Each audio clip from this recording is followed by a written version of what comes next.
இந்த மாதிரி ரவா கேக்க வீட்லயே எப்படி பண்றதுன்னு பார்க்கலாம். அதுக்கு ஒரு கப் ரவா எடுத்துக்கணும். அதே அளவுக்கு ஜீனியையும் எடுத்துக்கணும். கூடவே 2 ஏலக்காவையும் போட்டு நல்லா பொடியா அரைச்சுக்கணும். அரைச்ச அந்த கலவையோட ஒரு கப் மைதாவையும் சேர்த்துக்கணும். பேக்கிங் சோடா, பேக்கிங் பவுடர் கூடவே கொஞ்சம் உப்பையும் சேர்த்து நல்லா மிக்ஸ் பண்ணிக்கணும். அதுக்கப்புறம் ஒரு அரை கப் ஆயில் சேர்த்துக்கோங்க. கூடவே ஒரு கப் பாலையும் சேர்த்துக்கணும். அது கூடவே கொஞ்சம் வெண்ணிலா எசன்ஸையும் சேர்த்து நல்லா மிக்ஸ் பண்ணிக்கணும். நான் இந்த கேக்க செய்ய 8 இன்ச் ட்ரே யூஸ் பண்ணிருக்கேன். உங்ககிட்ட என்ன ட்ரே இருக்கோ நீங்க அதை யூஸ் பண்ணிக்கோங்க.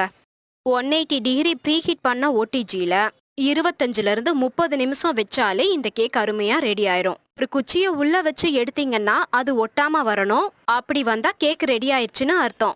சுகர் சிரப்ப கூட இதுல நீங்க மேல ஊத்தி சாப்பிடலாம். அப்படி நீங்க பண்றதா இருந்தா ஸ்டார்டிங்ல சேர்க்கிற சுகரை கொஞ்சம் கம்மி பண்ணி சேர்த்துக்கோங்க. நீங்க நம்ம கிட்ட ப்ரௌனி ஆர்டர் பண்ணணும்னு நினைச்சா இந்த நம்பருக்கு வாட்ஸ்அப் பண்ணுங்க.